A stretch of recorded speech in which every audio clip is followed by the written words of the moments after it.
We Are All Americans, The American Civil War Retold, is a recap of the American Civil War as told by three contemporary news reporters covering events as they occurred in time-linear fashion, complemented by the actual words of the three most influential people of the time: Jefferson Davis, Frederick Douglass, and Abraham Lincoln.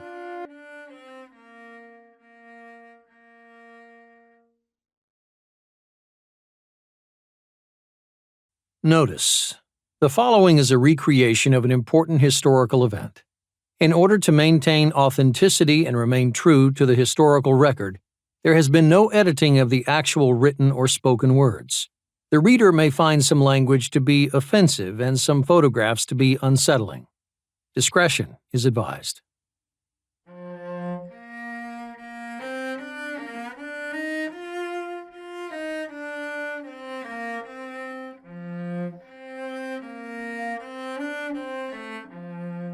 The march of Providence is so slow, and our desires so impatient.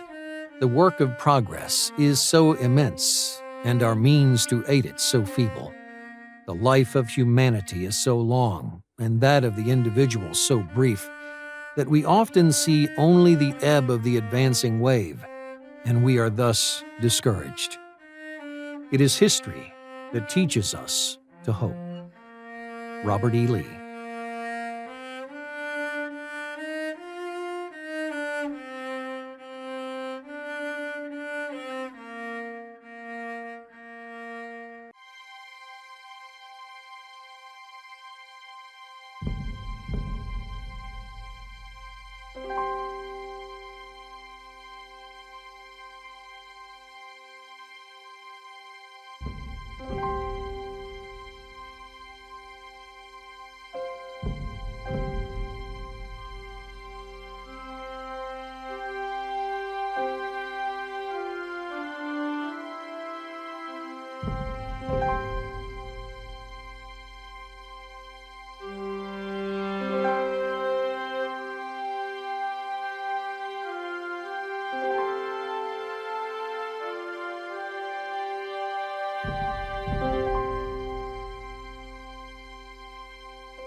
Prologue, the 1850s.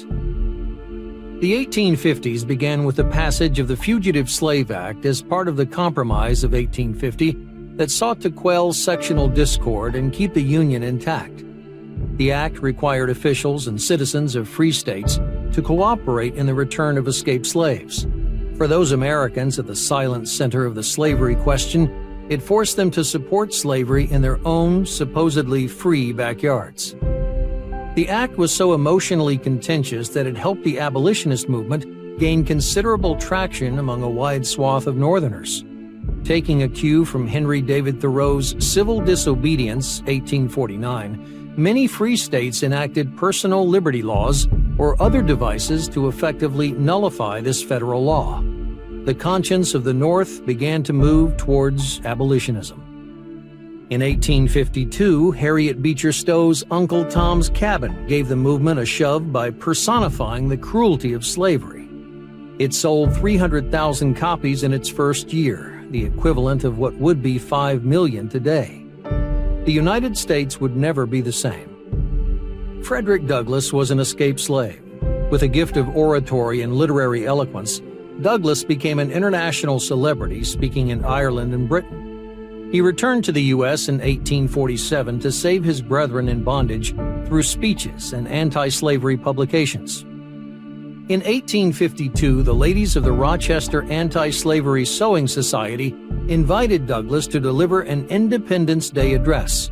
Called the "What to the Slave is the 4th of July" speech, it is to this day regarded as one of the great speeches in American history. Fellow citizens, I am not wanting in respect for the fathers of this republic. The signers of the Declaration of Independence were brave men. They were great men. I will unite with you to honor their memory. Your fathers staked their lives, their fortunes, and their sacred honor on the cause of their country. Their solid manhood stands out the more as we contrast it with these degenerate times. I do not hesitate to declare with all my soul that the character and conduct of this nation never looked blacker to me than on this 4th of July. Fellow citizens, pardon me and allow me to ask, why am I called to speak here today? What have I, or those I represent, to do with your national independence? Are the great principles of political freedom and of natural justice embodied in that Declaration of Independence extended to us? The blessings in which you this day rejoice are not enjoyed in common. The rich inheritance of justice, liberty, prosperity, and independence bequeathed by your fathers is shared by you, not by me. The sunlight that brought life and healing to you has brought stripes and death to me. This 4th of July is yours, not mine. You declare before the world and are understood by the world to declare that you hold these truths to be self-evident, that all men are created equal and are endowed by their Creator with certain inalienable rights, and that among these are life, liberty, and the pursuit of happiness, and yet you hold securely in a bondage which, according to your own Thomas Jefferson, is worse than ages of that which your fathers rose in rebellion to oppose, a seventh part of the inhabitants of your country. Whether we turn to the declarations of the past or to the professions of the present, the conduct of the nation seems equally hideous and revolting. What to the American slave is your 4th of July? I answer, a day that reveals to him, more than all other days in the year, the gross injustice and cruelty to which he is the constant victim. To him, your celebration is a sham, your boasted liberty an unholy license, your shouts of liberty and equality hollow mockery. Your prayers and hymns, your sermons and thanksgivings are to him mere bombast, fraud, deception, impiety, and hypocrisy. A thin veil to cover up crimes which would disgrace a nation of savages. For it is not light that is needed, but fire. It is not the gentle shower, but thunder. We need the storm, the whirlwind, and the earthquake. The hypocrisy of the nation must be exposed, and its crimes against God and man must be denounced. At the end of the decade, a zealous abolitionist named John Brown organized a raid on the federal arsenal at Harper's Ferry. The raid was a complete failure, yet John Brown's death did more to end slavery than he could have accomplished in life. Brown was tried and executed, as a terrorist in the South, as a martyr in the North. Thoreau composed a speech titled A Plea for Captain John Brown. It gave inspiration to Northerners whose soldiers went to war singing John Brown's Body. On the night of October 16, 1859, John Brown and 21 accomplices raided the federal arsenal at Harper's Ferry, Virginia, in an attempt to arm slaves and spark an uprising against slaveholders. Word of the raid, however, reached townspeople before it reached slaves. A company of U.S. Marines, led by Colonel Robert E. Lee and Lieutenant J.E.B. Stewart, arrived on the 18th. Brown was wounded and captured while 10 of his men, including 2 of his sons, were killed. Despite pleas from the likes of Henry David Thoreau and Northern abolitionists, Brown was tried by the state of Virginia for treason and murder and found guilty on November 2nd. Before he was hanged on December 2nd, 1859, he handed a guard a note that read, I, John Brown, am now quite certain that the crimes of this guilty land will never be purged away, but with blood. It was a prophetic statement. When Confederate General Robert E. Lee surrendered the Army of Northern Virginia to U.S. Lieutenant General Ulysses S. Grant on April 9, 1865, the American Civil War finally ended. The blood spent to purge the land of its guilt was nothing short of colossal. To this day, total casualties of the American Civil War still exceed the combined total of all other wars fought by the United States.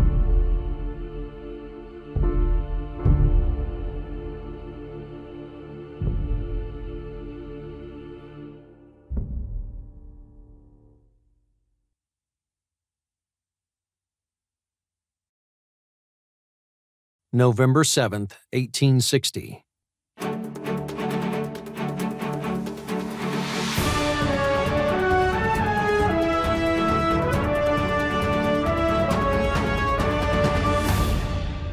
Good evening, and welcome to American News Network's special coverage of Election Night 1860.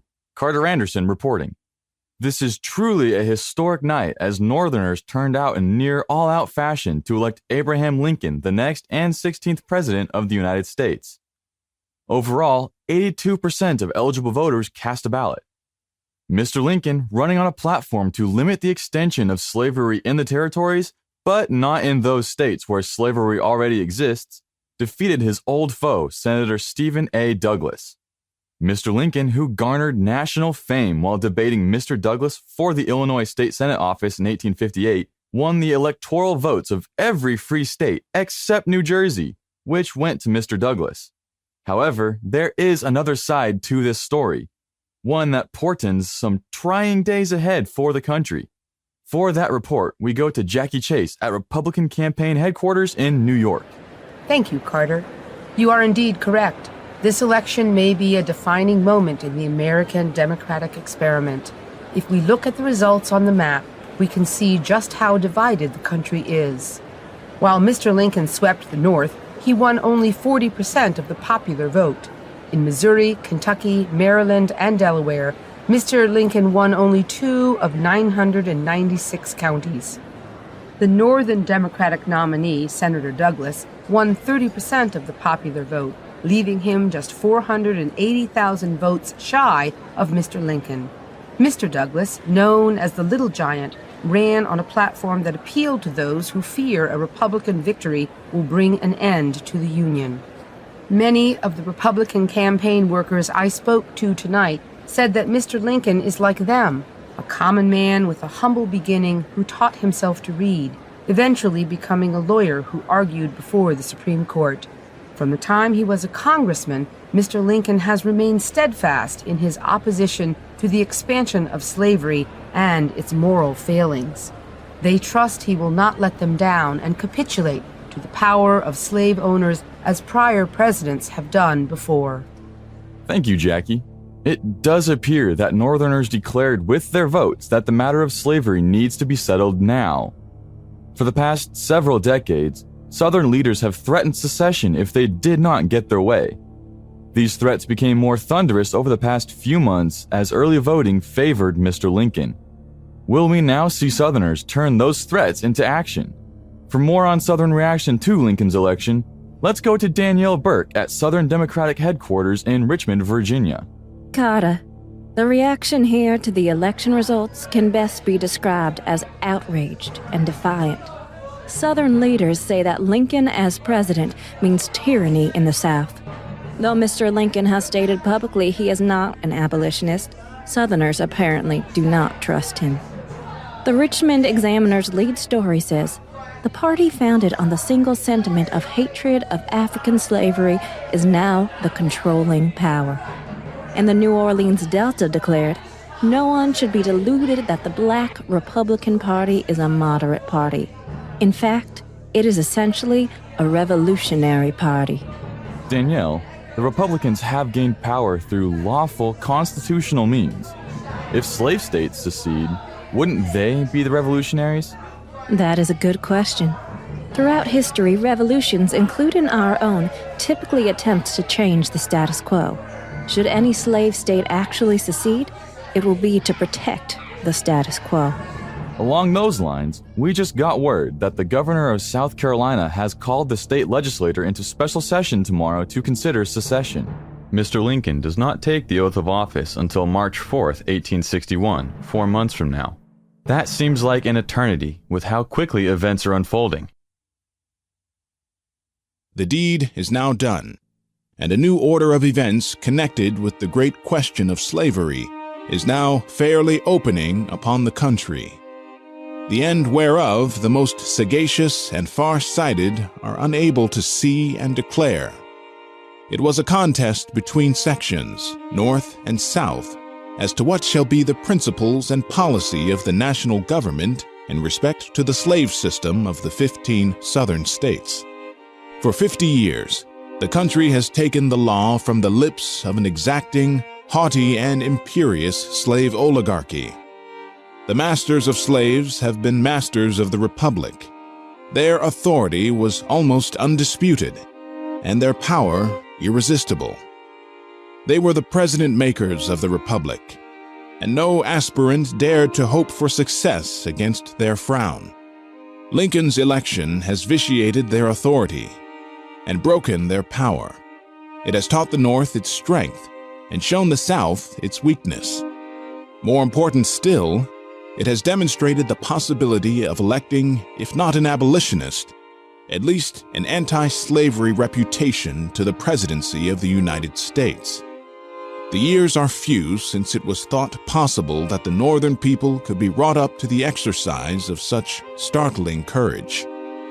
Hitherto, the threat of disunion has been as potent over the politicians of the North as the cat o' nine tails is over the backs of the slaves. Mr. Lincoln's election breaks this enchantment, dispels this terrible nightmare, and awakens the nation to the consciousness of new powers and the possibility of a higher destiny than the perpetual bondage to an ignoble fear.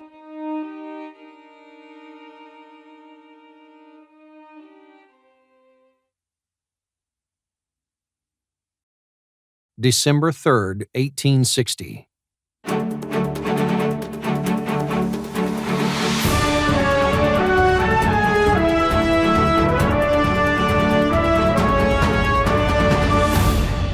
In his final message to Congress today, President Buchanan surprised many Southerners by stating that the framers never intended to implant in its bosom the seeds of its own destruction, nor were they guilty of the absurdity of providing for its own dissolution. Carter, the Cincinnati Daily Commercial echoed the president's message with an editorial that equates secession with anarchy. Quote, "If any minority has the right to break up the government at pleasure because they have not had their way, there is an end of all government." End quote. December 18th, 1860. With tensions escalating and rhetoric becoming increasingly belligerent, the House of Representatives and the Senate today voted down a proposal prepared by Kentucky Senator John J. Crittenden that would amend the Constitution to make slavery permanent in the slave states, prohibit interference of fugitive slave laws, and allow for the expansion of slavery to new Western states. Republicans refused to support the measure, apparently after learning of Mr. Lincoln's guidance. The tug has to come, and better now than any time hereafter. The proposal would lose us everything we gained by the election, and put us again on the high road to a slave empire. We have just carried an election on principles fairly stated to the people. Now we are told in advance the government shall be broken up unless we surrender to those we have beaten. If we surrender, it is the end of us.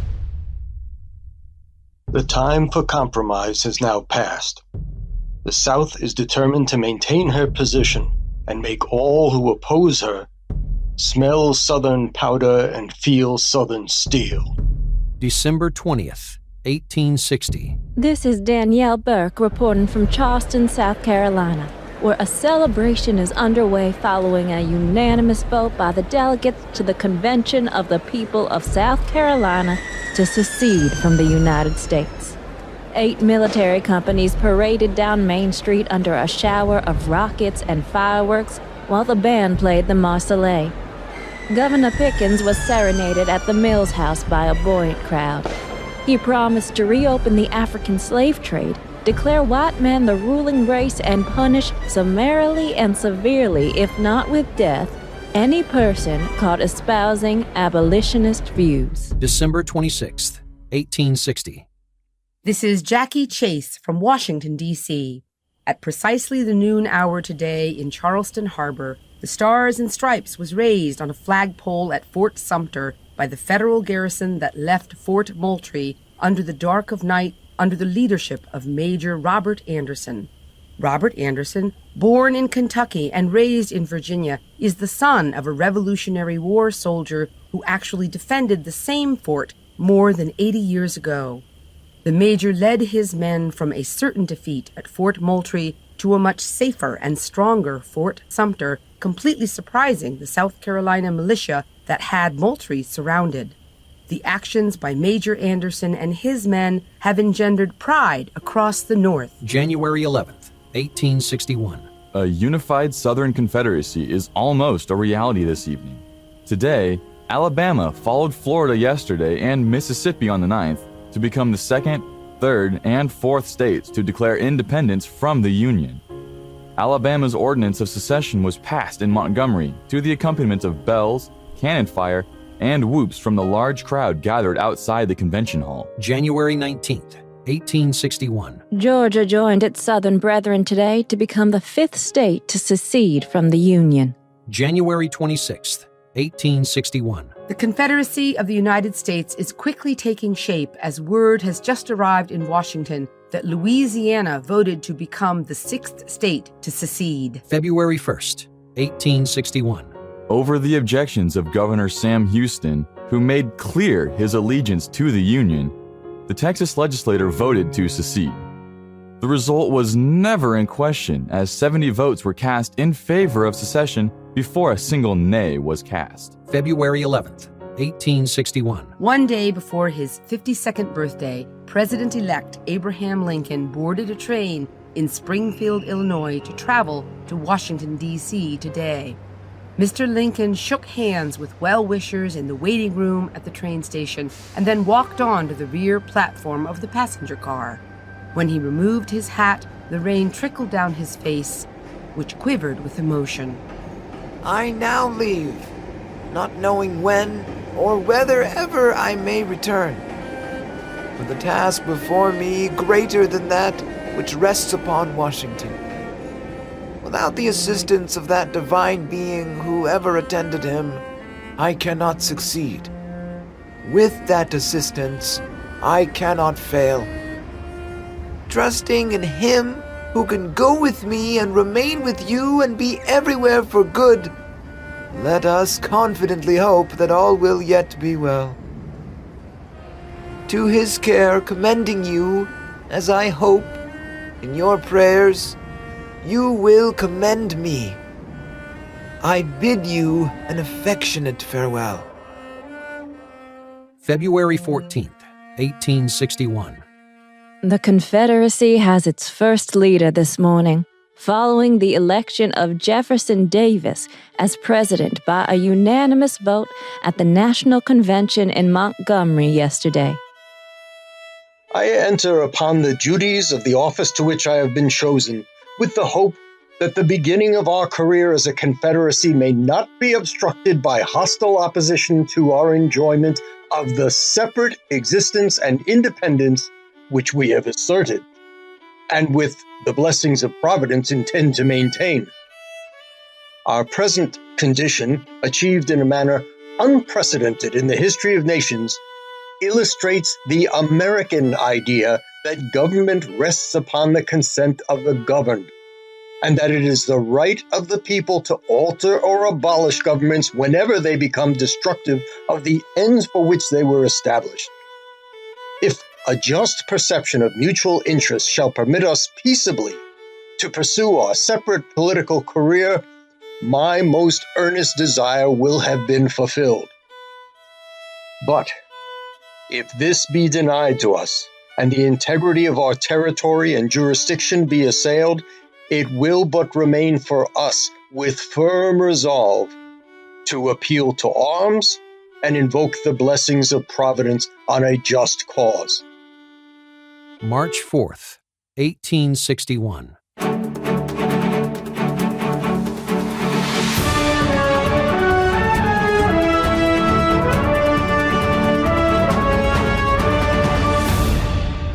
Today, Abraham Lincoln was sworn in as the 16th President of the United States of America.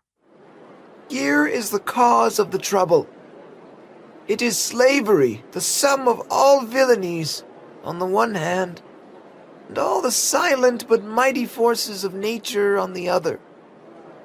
Here is and must ever remain the irrepressible conflict, until slavery is abolished, or human nature, with all its divine attributes, is changed and made to reflect the image of hell instead of heaven.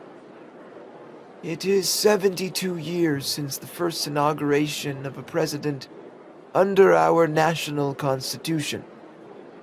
During that period, 15 different and greatly distinguished citizens have in succession administered the executive branch of the government. They have conducted it through many perils, generally with great success. Yet, with all this scope of precedent, I now enter upon the same task for the brief constitutional term of 4 years, under great and peculiar difficulty. A disruption of the federal union, heretofore only menaced, is now formidably attempted. Plainly, the central idea of secession is the essence of anarchy. A majority held in restraint by constitutional checks and limitations, and always changing easily with deliberate changes of popular opinions and sentiments, is the only true sovereign of a free people. Unanimity is impossible. The rule of a minority as a permanent arrangement is wholly inadmissible, so that, rejecting the majority principle, anarchy or despotism in some form is all that is left.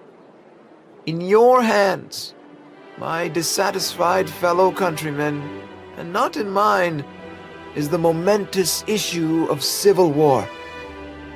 The government will not assail you. You can have no conflict without being yourselves the aggressors. You have no oath registered in heaven to destroy the government, while I shall have the most solemn one to preserve, protect, and defend it. We are not enemies, but friends.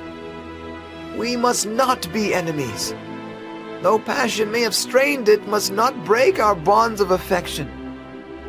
The mystic cords of memory, stretching from every battlefield and patriot grave to every living heart and hearthstone all over this broad land, will yet swell the chorus of the Union, when again touched, as surely they will be, by the better angels of our nature. April 12th, 1861. At 4:30 a.m. this morning, Confederate batteries stationed around Charleston Harbor opened fire on Fort Sumter and the federal garrison under the command of Major Robert Anderson. 3 Navy vessels sent by President Lincoln to bring food to the men were steaming towards the mouth of the harbor when the shots rang out. April 14th, 1861. Today, the American Stars and Stripes came down, and the Confederate Stars and Bars rose over Fort Sumter as the federal garrison surrendered. They attacked Sumter. It fell, and thus did more service than it otherwise could. Fort Sumter is ours and nobody is hurt. With mortar, paishon, and petard, we tender old Abe our Beauregards. April 15th, 1861. In the aftermath of the surrender of Fort Sumter, President Lincoln today issued a proclamation to call up 75,000 troops for a 90-day period. Almost immediately, the White House was besieged by telegrams expressing their support, including from Stephen Douglas, who ran against him in the election. Indiana was asked to supply 6 regiments. The governor offered 12. Ohio offered 20. Governor Andrew of Massachusetts wired that 2 regiments are already on their way to Washington. However, some in the military believe many more will be needed. U.S. Colonel William T. Sherman said, "Why, you might as well attempt to put out the flames of a burning house with a squirt gun." April 17th, 1861. In an emergency session today, the Virginia Convention voted to secede from the United States. This meeting was held in response to President Lincoln's call for troops. Participants said, "Virginians can never fight our Southern brethren." April 20th, 1861. With the statue of the father of our country standing tall above a crowd of over 200,000 in New York's Union Square today, Major Robert Anderson arrived carrying the 33-star flag that had flown above Fort Sumter. The multitude gathered in support of the Union cause following the capture of the South Carolina fort and the president's call for militia to quell the insurrection. The president of the New York Chamber of Commerce declared, "We are either for the country or for its enemies." April 29th, 1861. African slavery as it exists in the United States is a moral, a social, and a political blessing. Under the mild and genial climate of the southern states and the increasing care and attention for the well-being and comfort of the laboring class, Dictated alike by interest and humanity, the African slaves have augmented in number from about 600,000 at the date of the adoption of the Constitutional Compact to upward of 4 million. In moral and social condition, they have been elevated from brutal savages into docile, intelligent, and civilized agricultural laborers, and supplied not only with bodily comforts, but also with careful religious instruction. Under the supervision of a superior race, their labor has been so directed as not only to allow a gradual and marked amelioration of their own condition, but to convert hundreds of thousands of square miles of the wilderness into cultivated lands covered with a prosperous people. Towns and cities have sprung into existence, rapidly increasing in wealth and population under the social system of the South. We feel that our cause is just and holy. We protest solemnly in the face of mankind that we desire peace at any sacrifice, save that of honor and independence. We seek no conquest, no aggrandizement, no concession of any kind from the states with which we were lately confederated. All we ask is to be let alone, that those who never held power over us shall not now attempt our subjugation by arms. This we will, this we must resist to the direst extremity. May 3rd, 1861. Union General-in-Chief Winfield Scott presented his plan to defeat the Confederacy to President Lincoln today. The plan calls for an effective blockade of southern ports, a strong thrust down the Mississippi Valley with a large force, and the establishment of a line of strong federal positions to isolate the disorganized Confederate nation, quote, to squeeze the South to military death, end quote. Scott proposed that 60,000 troops move down the Mississippi with gunboats until they secure the river from Cairo, Illinois, to the Gulf, which, in concert with an effective blockade, would seal off the South. May 6th, 1861. Arkansas lawmakers voted 65-5 today, becoming the 9th Southern state to join the Confederate States of America. May 20th, 1861. The state of North Carolina voted today to secede from the American Union. This date was chosen to celebrate the anniversary of the Mecklenburg Declaration of Independence of 1775. June 8th, 1861. The state of Tennessee voted to secede today in a very close referendum. Eastern Tennessee, firmly supportive of the Union, voted against separation, while the western third of the state voted for with equal weight. In February, Middle Tennessee barely kept the state in the fold with a 51% vote against. With emotions running high across the South, the Middle overwhelmingly voted to secede and join the Confederacy as its 11th state.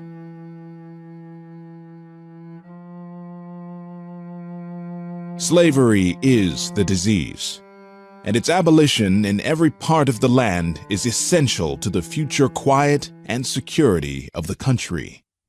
It is a matter of life and death. Slavery must be all in the Union, or it can be nothing.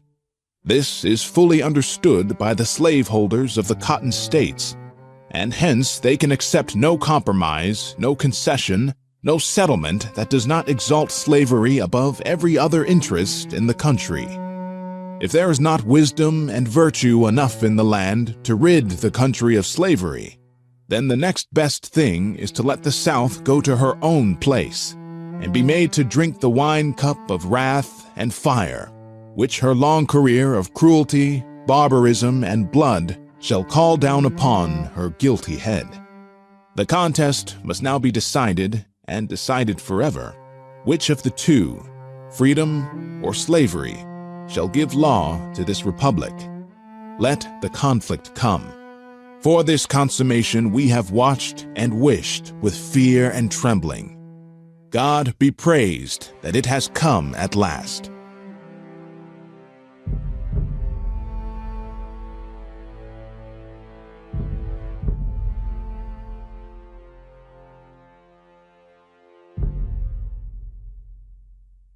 July 4th, 1861. I now recommend that you give the legal means for making this contest a short and decisive one. That you place at the control of the government for the work at least 400,000 men and $400 million. It is now for us to demonstrate to the world that those who can fairly carry an election can also suppress a rebellion. That ballots are the rightful and peaceful successors of bullets, and that when ballots have fairly and constitutionally decided there can be no successful appeal back to bullets, that there can be no successful appeal except to ballots themselves at succeeding elections. Such will be a great lesson of peace, teaching men that when they cannot take by an election, neither can they take it by a war, teaching all the folly of being the beginners of a war.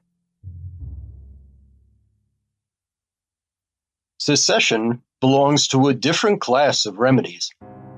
It is to be justified upon the basis that the states are sovereign.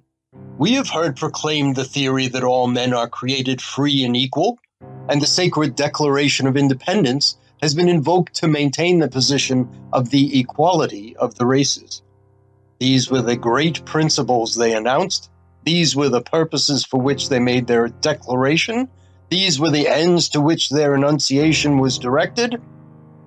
They have no reference to the slave.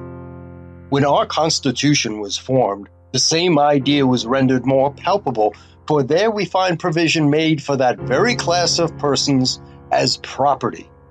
They were not put upon the footing of equality with white men, not even upon that of paupers and convicts.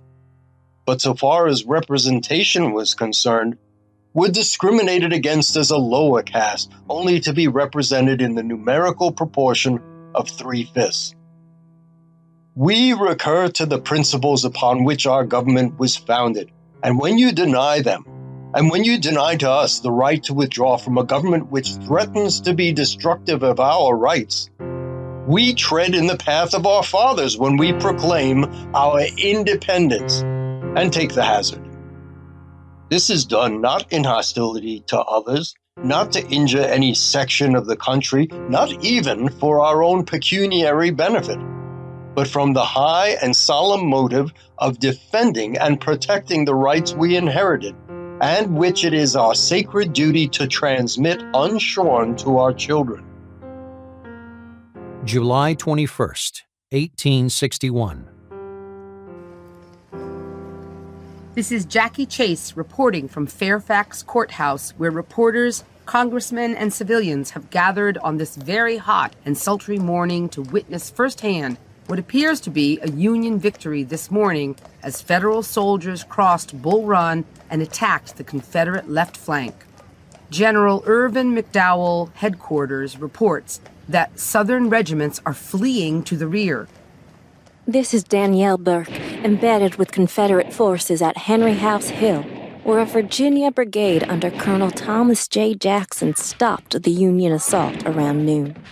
At 4 p.m., General Joseph Johnston sent in fresh troops who screamed in a way that pierced the heavens as they counterattacked, sending exhausted Union soldiers into retreat, dropping guns and packs along the way. What looked like a victory has turned into a rout this afternoon as Union soldiers fleeing across Bull Run converged with panic-stricken onlookers. I spoke to one congressman who said, quote, "We called to them, tried to tell them there was no danger, called them to stop, implored them to stand. We called them cowards, threatened to shoot them, but all in vain. A cruel, crazy, mad, hopeless panic possessed them." End quote.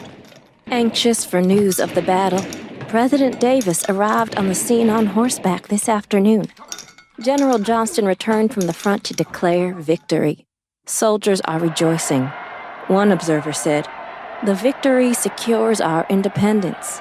Another said, "This hard-fought battle virtually closes the war." The fat is in the fire now, and we shall have to crow small until we can retrieve the disgrace somehow. The preparation for the war will be continued with increased vigor by the government. July 25th, 1861. President Abraham Lincoln signed a bill today authorizing the enlistment of 500,000 men to 3-year deployments. This comes on the heels of a similar bill signed by the president 3 days ago, also calling for 500,000 men. Meanwhile, Mr. Lincoln has given command of this new Army of the Potomac to Major General George B. McClellan and instructed Union armies in the West to take the offensive. August 8th, 1861. The Confederate Congress and President Davis called for 400,000 volunteers to serve for 1 or 3 years.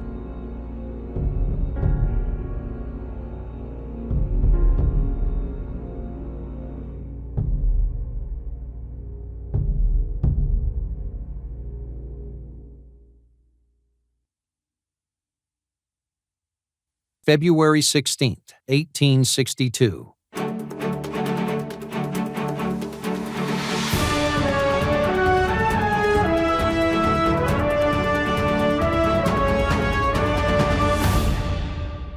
Following the president's order to go on the offensive and implement General Scott's Anaconda Plan, Union forces in the Western Theater under General Ulysses S. Grant captured Fort Henry on the Tennessee River. They then surrounded Fort Donelson on the Cumberland River. Confederate General Simon Bolivar Buckner requested an armistice and terms of surrender from General Grant, who replied, "No terms except unconditional and immediate surrender can be accepted." Along with taking control of the Cumberland River, Federal troops today captured 12,000 rebel soldiers, 48 artillery pieces, and equipment. Carter. Telegraph machines across the North immediately began tapping with this latest news. Cannons fired and church bells rang. Journalists christened the victorious Union general Unconditional Surrender Grant. President Lincoln immediately promoted him to the rank of Major General. February 22nd, 1862. Anguish prevails across the South as news of the evacuation of Nashville and the capture of Roanoke Island follow the surrender of Forts Henry and Donelson. Confederate diplomat in London, James Mason, who is there seeking recognition and support from Great Britain, said, "The late reverses have had an unfortunate effect upon the minds of our friends here." After a series of successes and victories which covered our arms with glory, we have recently met with serious disasters. Although the contest is not ended and the tide, for the moment, is against us, the final result in our favor is not doubtful. It was perhaps in the ordination of Providence that we would be taught the value of our liberties by the price which we pay for them. April 7th, 1862. At Pittsburgh Landing, Tennessee, near Shiloh Church, a name that ironically means place of peace, bloodshed has reached a new high where 2 days of fighting have left 24,000 men on both sides dead, dying, or wounded. This death toll is greater than the totals of all battles to date. Union General William Tecumseh Sherman described the aftermath as piles of dead soldiers' mangled bodies without heads and legs. The scenes on this field would cure anybody of war. April 16th, 1862. President Davis signed into law the first conscription law in American history, declaring all able-bodied white males between 18 and 35 liable to service for 3 years. The law immediately met with opposition from governors who see a national draft as a contradiction to the reasons states seceded. One North Carolina soldier said, "When we hear men comparing the despotism of the Confederacy with that of the Lincoln government, something must be wrong." April 25th, 1862.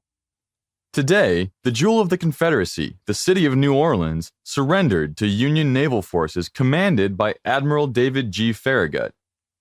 In addition to being the South's largest city, New Orleans is home to industry that produces ironclads, munitions, and uniforms. Perhaps most importantly, the city controls access to the Mississippi River from the Gulf of Mexico. Combined with advances down the river from the north, the Union is getting closer to the goal of the Anaconda Plan. May 4th, 1862. Carter. Union forces are also gaining ground in the Eastern Theater. We have just learned that Confederate forces have evacuated Yorktown, Virginia. General Joseph E. Johnston moved his forces back to Richmond after facing the Union in a standstill since April 5th. Major General George B. McClellan wired Secretary of War Edwin M. Stanton that he was on the move. Quote, "The enemy abandoned Yorktown last night, and it is now in our possession. I have thrown all my cavalry in pursuit of the enemy. I shall push the enemy to the wall." End quote. In the wake of these developments, public opinion in the North is riding high. The New York Tribune writes, quote, "The cause of the Union now marches on in every section of the country. Every blow tells fearfully against the rebellion. The rebels are panic-stricken or despondent. It now requires no very far-reaching prophet to predict the end of the struggle." End quote. The value of the Confederate dollar has fallen to a new low. It now takes nearly 3 Confederate dollars to buy what $1 bought at the beginning of last year. June 21st, 1862. The Union Army and Navy in the Western Theater now control most of the Mississippi River Valley, from the north down to Memphis, and from the Gulf of Mexico to New Orleans. Today, Union forces departed from Baton Rouge in vessels escorted by gunboats under Admiral Farragut, who declared, "The objective is Vicksburg, the Gibraltar of the Confederacy." Vicksburg is the nailhead that holds the South's two halves together. See what a lot of land these fellows hold, of which Vicksburg is the key. War can never be brought to a close until that key is in our pocket.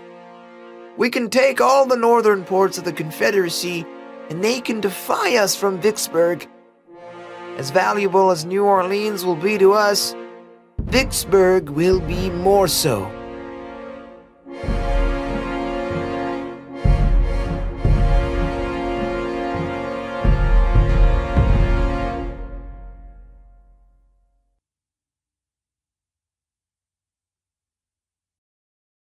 July 2nd, 1862.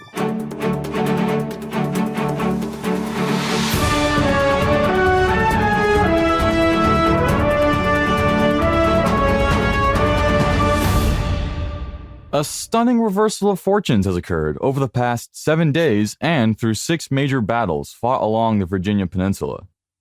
Confederate General Robert E. Lee drove the invading Union Army of the Potomac, commanded by Major General George B. McClellan, away from Richmond and into a retreat. General Lee assumed command of the Army of Northern Virginia only 1 month ago. For more on who is General Lee, let's go to Danielle Burke in Richmond. General Robert E. Lee hails from a prominent military family and background. His father was a Revolutionary War officer, and Lee himself was a top graduate and then superintendent of the U.S. Military Academy at West Point.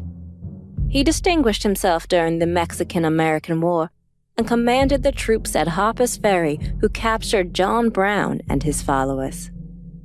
Lee was appointed colonel of the 1st Regiment of Cavalry in March 1861 by the new president, Abraham Lincoln.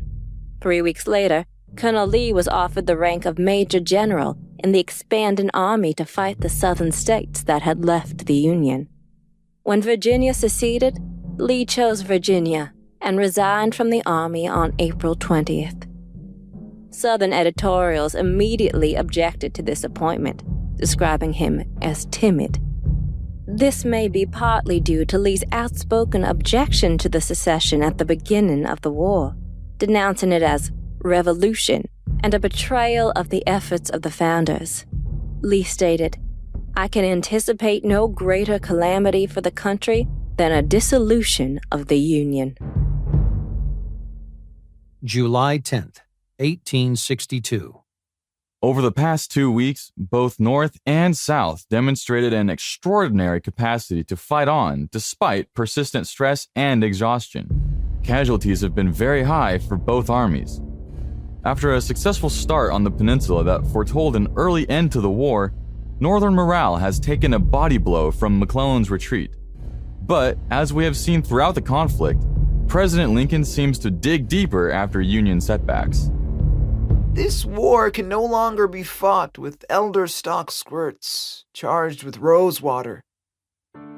This government cannot much longer play a game in which it stakes all, and its enemies stake nothing. Those enemies must understand that they cannot experiment for 10 years trying to destroy the government, and if they fail, still come back into the Union unhurt. It is time that they should begin to feel the presence of the war. I expect to maintain this contest until successful, or till I die or am conquered, or my term expires, or Congress or the country forsakes me. July 18th, 1862. President Lincoln and the 37th Congress have been very busy implementing a wide, sweeping Republican agenda for the United States and to take the war to a new level of urgency. Over the past fortnight, the President has called for 300,000 new military volunteers, signed legislation to impose a 3% internal revenue tax on incomes in excess of $600, signed the Pacific Railroad Act to build a transcontinental railroad, approved a bill to donate public lands to states and territories for colleges of agriculture and mechanic arts, approved the Anglo-American Treaty that suppresses African slave trade. Yesterday, President Lincoln signed an act authorizing the seizure and confiscation of rebel property to, quote, suppress the insurrection and punish those guilty of treason and rebellion, end quote. Congress further authorized conscription and acceptance of Negroes into military and naval services, a move which is sure to distance any hope of conciliation with Southern leaders. The tone is no different across the Confederacy, especially when people realized how many soldiers were lost in the recent victories. There is widespread concern that the Confederate war strategy must change because the South cannot match the North in terms of men and material. The Charleston Mercury demanded, "Our victorious troops in Virginia, reduced though they be in numbers, must be led promptly into Maryland." Confederate leaders believe a successful invasion of the North might lead to Democratic gains in the upcoming elections and thereby weaken political support for the war effort. My early declared purpose and continued hope was to feed upon the enemy and teach them the blessings of peace by making them feel, in its most intangible form, the evils of war. The time and place for invasion has been a question of not of will, but of power. Never having preferred defensive to offensive war, but rather pined for the day when our soil should be free from invasion and our banners float over the fields of the enemy, we stand upon the defensive no more. When it is in our power to inflict injury upon our adversary, a proposal of recognition to the United States would show conclusively to the world that our sole object is the establishment of our independence and the attainment of an honorable peace. The proposal of peace would enable the people of the United States to determine at their coming elections whether they will support those who favor a prolongation of the war or those who wish to bring it to termination.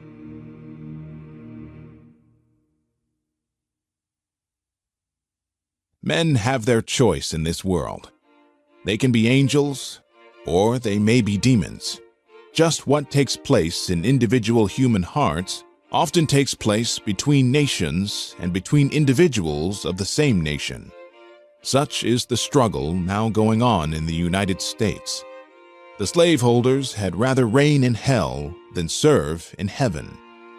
To fight against slaveholders without fighting against slavery is but a half-hearted business, and paralyzes the hands engaged in it.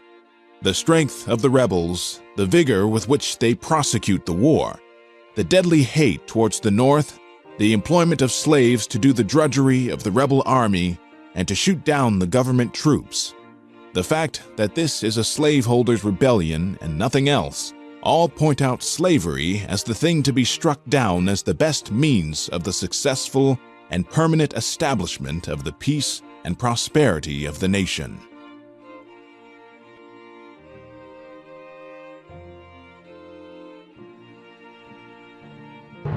August 22nd, 1862.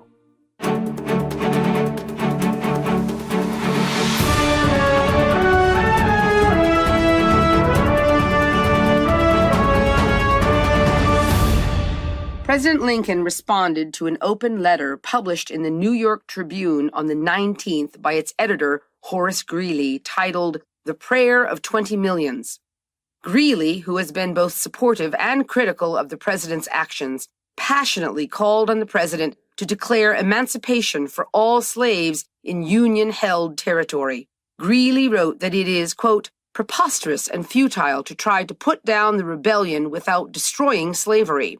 The Union cause has suffered from a mistaken deference to rebel slavery, end quote. If there be those who would not save the Union, unless they could at the same time save slavery, and do not agree with them. If there be those who would not save the Union unless they could at the same time destroy slavery, I do not agree with them. My paramount object in this struggle is to save the Union. It is not either to save or to destroy slavery. If I could save the Union without freeing any slave, I would do it. And if I could save it by freeing all the slaves, I would do it. And if I could save it by freeing some and leaving others alone, I would also do that. What I do about slavery and the colored race, I do because I believe it helps to save the Union.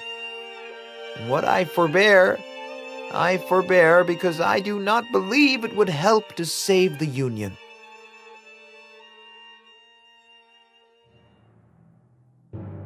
I come now to the policy of President Lincoln in reference to slavery. I do not undertake to say that the present administration has no policy, but if it has, the people have a right to know what it is, and to approve or disapprove of it, as they shall deem it wise or unwise. Now, the policy of an administration can be learned in two ways. The first, by what it says, and the second, by what it does. And the last is far more certain and reliable than the first. Now, what has been the tendency of his acts since he became Commander-in-Chief of the Army and Navy? He has scornfully rejected the policy of arming the slaves, a policy naturally suggested and enforced by the nature and necessities of the war. He has steadily refused to proclaim, as he had the constitutional and moral right to proclaim, complete emancipation to all the slaves of rebels who should make their way into the lines of our army. He has repeatedly interfered with and arrested the anti-slavery policy of some of his most earnest and reliable generals. He has assigned to the most important positions generals who are notoriously pro-slavery and hostile to the party and principles which raised him to power. He has permitted rebels to recapture their runaway slaves in sight of the capital. It is from such action as this that we must infer the policy of the administration is simply and solely to reconstruct the Union on the old and corrupting basis of compromise, by which slavery shall retain all the power that it ever had, with the full assurance of gaining more, according to its future necessities. Mr. Lincoln is powerful. Mr. Lincoln can do many things. But Mr. Lincoln will never see the day when he can bring back or charm back the scattered fragments of the Union into the shape and form they stood when they were shattered by this slave-holding rebellion. Recognize the fact, for it is the great fact, and never more palpable than at the present moment, that the only choice left to this nation is abolition or destruction. You must abolish slavery or abandon the Union.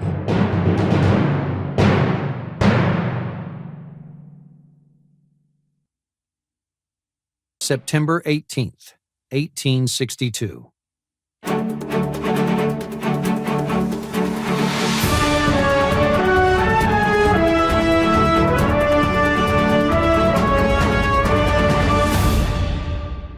Earlier this year, the casualties at the Battle of Shiloh eclipsed all others to that date combined. This was followed by the 7 Days battles, where 1/4 of the Union Army and 1/3 of the Confederate Army were lost. As shocking as it sounds, the fighting to date was merely a prelude to what was witnessed yesterday in the Maryland countryside of Antietam. At daybreak, the fighting began as soon as the sun made its appearance over the horizon. For the next 3 hours, thousands of men fired volleys of rifles, and batteries of artillery raked the cornfield with grape shot. Attack was met by counterattack, gains were followed by retreats. Union forces achieved a break, following a gallant charge of the Irish Brigade, consisting of regiments of Irish immigrants from New York and Massachusetts. Advancing forward under the carry of a green flag with golden harp, the Irish troops fought their way to the sunken road and unleashed a furious volley of fire at the defending rebel soldiers. The road was filled with Confederate corpses so thick that a man could walk across the field without touching the earth beneath the bodies. With the center of the Confederate line breached and the entire army in peril, General Lee reacted quickly by sending reserves into the line and halted the Union advance. A new Union attack to the south sent Federal troops over a narrow stone bridge crossing the Antietam Creek. Awaiting on the other side of the bridge was a brigade of Georgians who positioned themselves on the bluffs overlooking the bridge. From this favorable defensive position, they were able to hold off the Union assault for hours, until a heroic charge by New York and Pennsylvania troops took control of the bridge in the afternoon. By nightfall, what remained of the countryside was a killing field, with bodies of men and horses several deep as far as the eye can see. It is estimated that 24,000 casualties were sustained on this single day of fighting. This morning, General Lee prepared his weary troops for a new Federal assault that never came. A truce was secured to enable both sides to tend to those still alive. The battle was finally over when General Lee withdrew his troops from the Potomac back to Virginia. The Union victory, a Pyrrhic one for sure, was aided by a prior discovery of the Confederate plans. For more on this, let's go to Jackie Chase in Washington, D.C. That is true, Carter. General Lee put his battle scheme on paper to coordinate his advancing columns. On September 13th, a pair of Union infantrymen found an envelope containing 3 cigars and a paper. That paper turned out to be General Lee's Special Order No. 191, which exposed his risky plans to divide his army into units on each side of the Potomac. Upon reading the plans, General McClellan is reported to have said, quote, "Here is a paper with which, if I cannot whip Bobby Lee, I will be willing to go home," end quote. General McClellan did defeat General Lee, but he did not whip him, nor did he destroy Lee's army, as President Lincoln had hoped. Despite knowing Lee's plans and commanding superior numbers, McClellan squandered the opportunity to destroy Lee's army and end the war. He committed barely 50,000 infantrymen and artillerymen to the contest, and 1/3 of his army did not fire a single shot.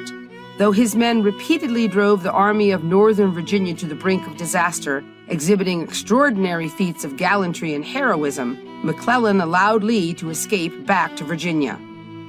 Jackie, as you would expect, the Confederate retreat, though necessary, had to be painful for both General Lee and President Davis.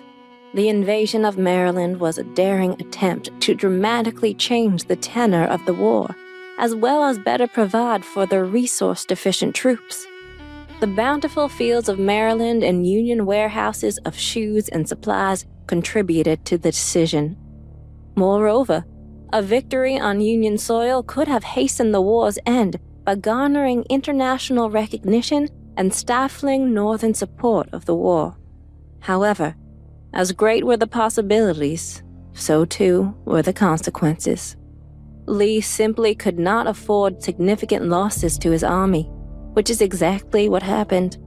Though Union casualties were greater in number, Confederate losses accounted for 31% of its total troop strength. General Lee had no choice but to withdraw to save his army for another day.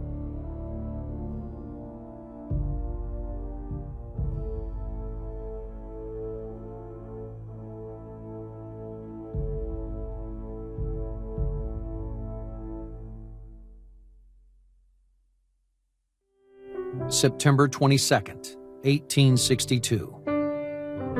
Common sense, the necessities of the war, to say nothing of the dictation of justice and humanity, have at last prevailed. We shout for joy that we live to record this righteous decree. Abraham Lincoln, President of the United States, Commander-in-Chief of the Army and Navy, in his own peculiar, cautious, forbearing, and hesitating way, slow but we hope sure, has, while the loyal heart was near breaking with despair, proclaimed and declared that on the first day of January, in the year of our Lord 1863, all persons held as slaves within any state or any designated part of a state, the people whereof shall then be in rebellion against the United States, shall be thereforward and forever free. Free forever. O long enslaved millions, whose cries have so vexed the air and sky, suffer on a few more days in sorrow. The hour of your deliverance draws nigh. Read the proclamation, for it is the most important of any to which the President of the United States has ever signed his name. His word has gone out over the country and the world, giving joy and gladness to the friends of freedom and progress wherever those words are read, and he will stand by them and carry them out to the letter. If he has taught us to confide in nothing else, he has taught us to confide in his word. The President doubtless saw, as we see, that it is not more absurd to talk about restoring the Union without hurting slavery than restoring the Union without hurting the rebels. As to exasperating the South, there can be no more in the cup than the cup will hold, and that was full already. The effect of this paper upon the disposition of Europe will be great and increasing. It changes the character of the war in European eyes and gives it an important principle as an object instead of national pride and interest. It recognizes and declares the real nature of the contest and places the North on the side of justice and civilization and the rebels on the side of robbery and barbarism. The South is thoroughly in earnest and confident. It has staked everything upon the rebellion. Its experience thus far in the field has rather increased its hopes of final success than diminished them. Its armies now hold us at bay at all points. The rebels confront us on the Potomac, the Ohio, and the Mississippi. In short, we have yet, after 18 months of war, scarcely more than touched the surface of the terrible evil. Tenderness toward slavery has been the loyal weakness during the war, fighting the slaveholders with one hand and holding the slaves with the other has been fairly tried and has failed. We have now inaugurated a wiser and better policy, a policy which is better for the loyal cause than 100,000 armed men. The Star-Spangled Banner is now the harbinger of liberty, and the millions in bondage, injured to hardships, accustomed to toil, ready to suffer, ready to fight, to dare and to die, will rally under that banner wherever they see it gloriously unfolded to the breeze. Let the black man have an arm as well as a heart in this war, and the tide of battle, which has thus far only waved backward and forward, will steadily set in our favor. The rebellion suppressed, slavery abolished, and America will, higher than ever, sit as a queen among the nations of the earth.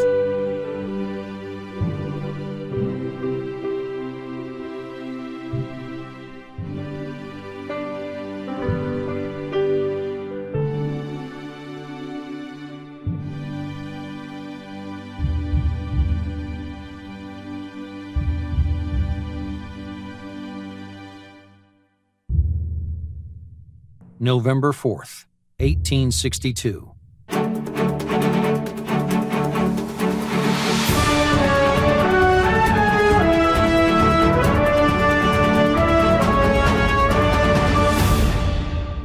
This is Carter Anderson at the American News Network 1862 midterm election headquarters. Republicans have been very uneasy about this election, which comes less than 2 months after President Lincoln issued his Emancipation Proclamation. Almost immediately, Democrats made this election a referendum about abolitionism and white supremacy. The New York Democratic platform described the Emancipation Proclamation as a proposal for the butchery of women and children, for scenes of lust and raping, and of arson and murder. In Ohio, a Democratic newspaper editor was even more direct by writing, "A large majority can see no reason why they should be shot for the benefit of the niggers and the abolitionists." Since taking office in the spring of 1861, President Lincoln has had a House and Senate dominated by Republicans, as seats of seceded Southern states have remained vacant. That will change in the new year, as Democrats registered significant gains in Pennsylvania, Ohio, Indiana, Illinois, and New York. All will be sending new Democratic majorities to Congress. Yet, these results do not tell the whole story. For that, let's go to Jackie Chase in Washington, D.C. Carter, administration officials are certainly not pleased with the results, but they also recognize it could have been worse. The net loss of congressional seats is the smallest in 20 years, leaving Republicans still in control of the House with a 25-vote majority. In the Senate, Republicans actually gained 5 seats. Word from inside the White House is that, in light of the results, President Lincoln has no intention of altering his policies and prosecution of the war. Fellow citizens of the Senate and House of Representatives, since your last annual assembling, another year of health and bountiful harvests has passed. And while it has not pleased the Almighty to bless us with the return of peace, we can but press on, guided by the best light He gives us, trusting that in His own good time and wise way, all will yet be well. On the 22nd day of September last, a proclamation was issued by the executive.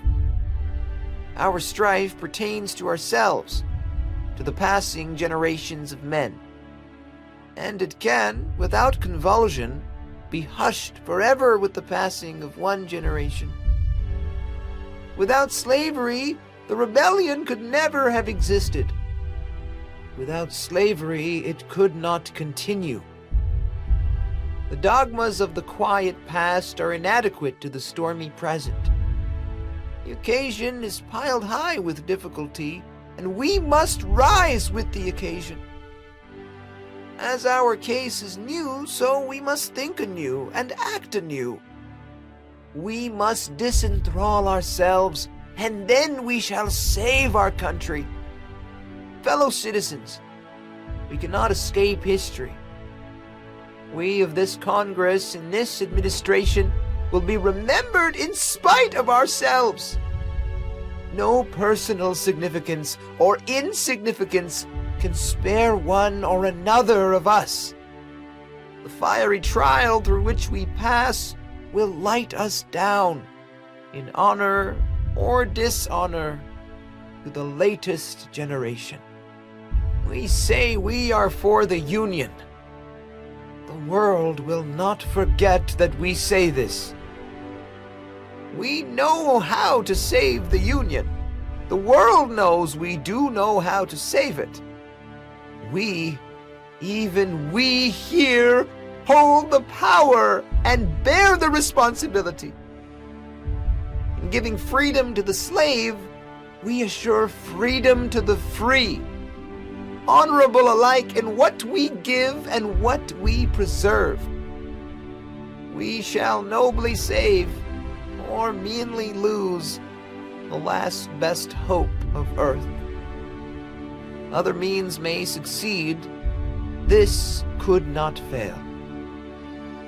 The way is plain, peaceful, generous, just a way which, if followed, the world will forever applaud, and God must forever bless.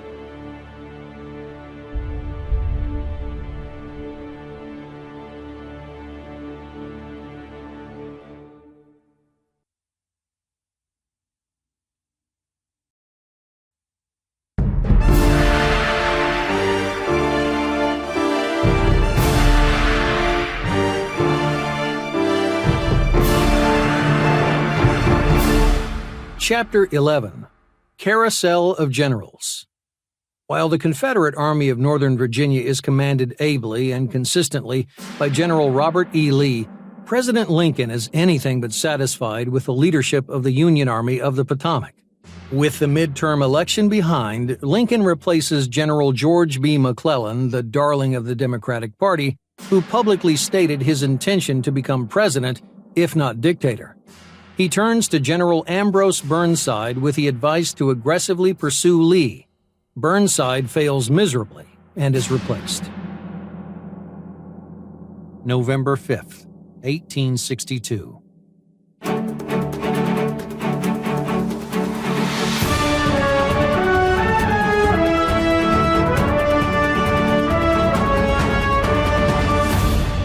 Less than 24 hours after the midterm voting ended, President Abraham Lincoln relieved General George B. McClellan of his command of the Union Army of the Potomac.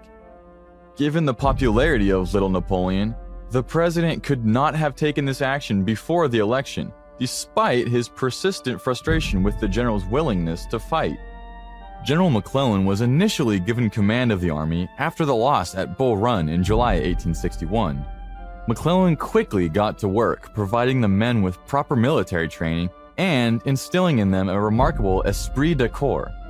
In recognition of organizing the army into an impressive fighting force, McClellan was given the title of General-in-Chief when Winfield Scott resigned. McClellan quickly developed a reputation for his arrogance and contempt toward the political leaders in Washington, D.C. McClellan wrote privately that Lincoln was nothing more than a well-meaning baboon, and that Secretary of State Seward was an incompetent little puppy. Lincoln finally tired of McClellan's insults and removed him from title General-in-Chief in March of this year. Carter, were it not for the midterms, it is likely the president would have removed General McClellan after the battle at Antietam. Not only did the Union force outnumber the Confederates, but General Lee's battle plans were discovered by Union soldiers before the fight. Despite the troop advantage and the intelligence, McClellan barely left the field with a victory over Lee. McClellan also did not commit his full force in the battle, thereby allowing Lee to escape back to Virginia and fight another day. When the president learned of this failure to fight and that McClellan overruled his field generals who requested the order to join the fighting, Lincoln was furious. Many Republicans believe McClellan did not pursue Lee because of his antipathy towards emancipation. McClellan has said he, quote, will not fight for abolitionists, end quote. McClellan, a Democrat, believes slavery is protected by the Constitution. November 7th, 1862. President Lincoln named Ambrose Burnside General of the Army of the Potomac today. The president asked Burnside, who reluctantly accepted the assignment, to immediately begin making aggressive plans to confront and destroy the Confederate Army. November 25th, 1862. This is Danielle Burke reporting from Fredericksburg, Virginia, on the shore of the Rappahannock River. After being alerted to the movement of the Union Army, General Lee has shifted his Army of Northern Virginia from Richmond to the high ground outside of Fredericksburg. All of General Longstreet's corps have arrived and been placed on the western ridge known as Maury's Heights. General Jackson has his Second Corps troops marching 20 miles a day from Winchester to get here before Union troops cross the river. December 13th, 1862. Today began cold and overcast. A dense fog blanketed the ground and made it impossible for the armies to see each other. The weather, however, did not stop the fighting. General Burnside, determined to display an aggressive spirit in his new role as commander of the Army of the Potomac, ordered simultaneous attacks against Confederate forces north and south of the city. A Union breakthrough by General Meade was wasted when 20,000 men remained standing in reserve. Skirmishing and artillery duels continued until dark, resulting in 5,000 Union and 3,400 Confederate casualties. This lost opportunity was preempted by the fighting to the north. General Burnside ordered his commander of the Right Grand Division to send, quote, a division or more, end quote, to seize the high ground to the west of the city. Jackie, about 600 yards to the west of Fredericksburg is a low ridge known as Maries Heights. Rising 40 to 50 feet above the plain, the ridge is protected by a 4-foot stone wall, enhanced in places with log breastworks and abatis, making it a perfect infantry defensive position. Stationed there were 9,000 Confederate troops and sharpshooters, along with ample artillery. The Confederate artillery commander said, "We cover that ground now so well that we will comb it as with a fine-tooth comb. A chicken could not live on that field when we open on it." One would think this advantage would discourage any attack. Such was not the case.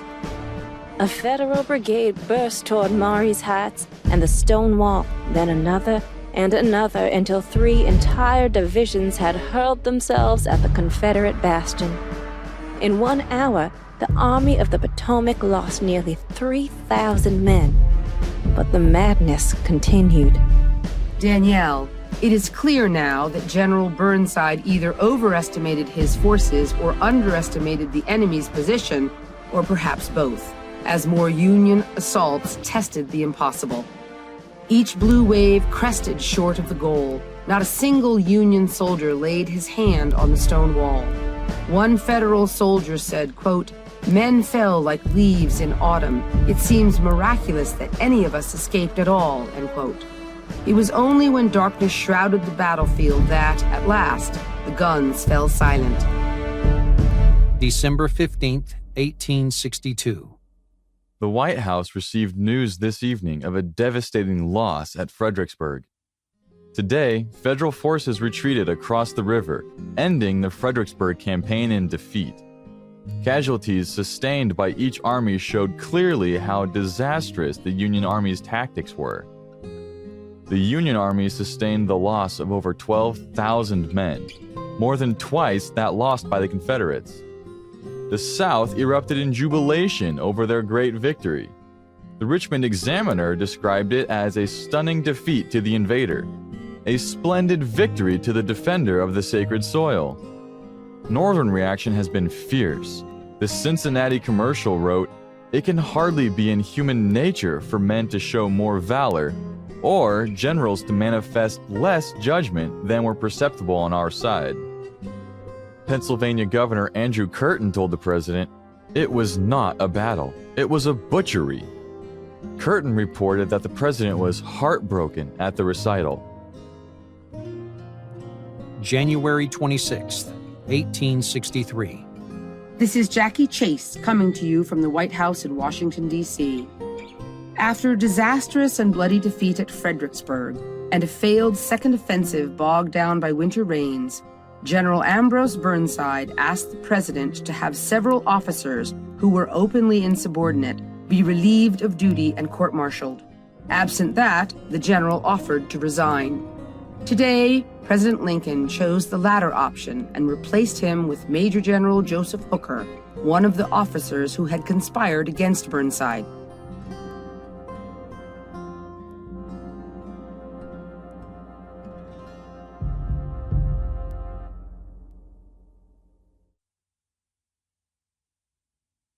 January 31st, 1863.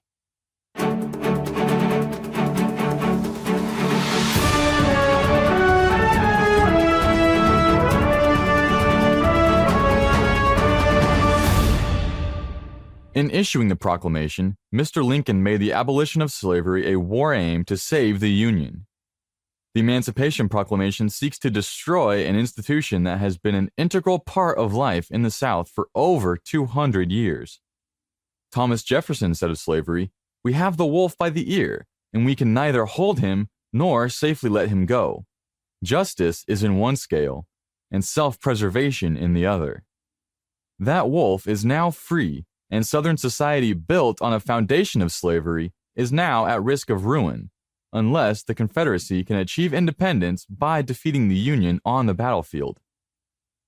In this sense, the fighting, which began in a most leisurely fashion at Bull Run, is now about total war, where the winner must crush the enemy to achieve its political goal: independence and the preservation of slavery for the South, reunification and abolition of slavery for the North. Danielle Burke is in Richmond with reaction to the proclamation in the South. Carter, the consensus among Southern leaders is that the old Union is gone forever.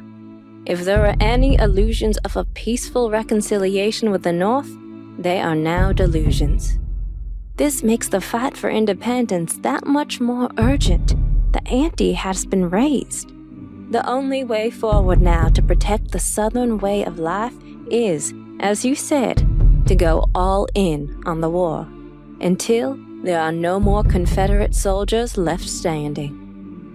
Citizens of the non-slaveholding states of America, heretofore, the warfare has been conducted by white men, peers, scions of the same stock.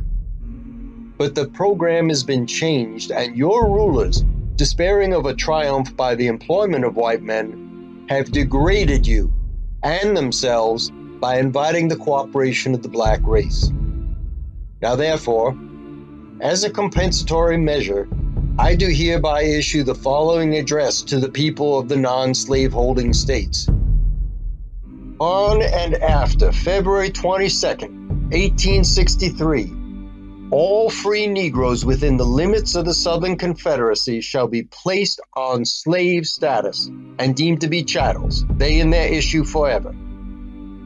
All Negroes who shall be taken in any of the states in which slavery does not now exist in the progress of our arms shall be adjudged immediately after capture to occupy the slave status, and in all states which shall be vanquished by our arms, all free Negroes shall, ipso facto, be reduced to the condition of helotism, so that the respective normal conditions of the white and black races may be ultimately placed on a permanent basis, so as to prevent the public peace from being thereafter endangered. Abraham Lincoln has seen fit to ignore the Constitution he has solemnly sworn to support.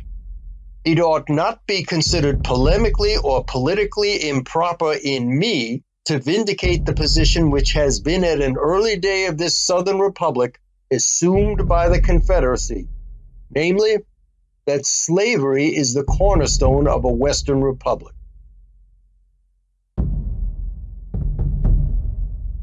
The reaction in the North to the proclamation is split along party lines. Senator Charles Sumner of Massachusetts exclaimed, quote, "The skies are brighter and the air is purer now that slavery has been handed over to judgment," end quote. Senator Thaddeus Stevens of Pennsylvania hopes the slaves will be, quote, "incited to insurrection and give the rebels a taste of real civil war," end quote. William Lloyd Garrison, the venerable abolitionist, called the occasion, quote, "a great historic event, sublime in its magnitude and beneficent in its far-reaching consequences," end quote. However, anti-war Democratic papers sharply criticized the proclamation as, quote, "insulting to God as to man, for it declares those equal whom God created unequal," end quote. The Malcolm Eagle spelled it out in plainer terms, predicting that Lincoln and his ilk, quote, "will go flaming with the grand object of hugging niggers to their bosoms," end quote. March 21st, 1863. While commendation in newspapers and by distinguished individuals is all that a vain man could wish, the stocks have declined and troops come forward more slowly than ever. The North responds to the proclamation sufficiently in breath, but breath alone kills no rebels.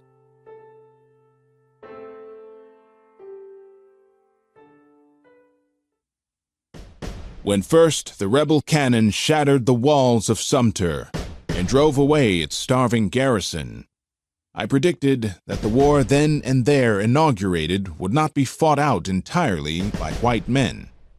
Every month's experience during these dreary years has confirmed that opinion. a war undertaken and brazenly carried on for the perpetual enslavement of colored men, calls logically and loudly for colored men to help suppress it. Only a moderate share of sagacity was needed to see that the arm of the slave was the best defense against the arm of the slaveholder. Hence, with every reverse to the national arms, with every exulting shout of victory raised by the slaveholding rebels, I have implored the imperiled nation to unchain against her foes her powerful black hand. Slowly and reluctantly, that appeal is beginning to be heeded. There are weak and cowardly men in all nations. We have them amongst us. They tell you this is the white man's war, that you will be no better off after than before the war, that the getting of you into the army is to sacrifice you on the first opportunity. Believe them not. Cowards themselves, they do not wish to have their cowardice shamed by your brave example. Leave them to their timidity, or to whatever motive may hold them back. I have not thought lightly of the words I am now addressing you. The counsel I give comes of close observation of the great struggle now in progress, and of the deep conviction that this is your hour and mine. In good earnest, then, and after the best deliberation, I now, for the first time during this war, feel at liberty to call and counsel you to arms. The case is before you. Let us win for ourselves the gratitude of our country and the best blessings of our posterity through all time.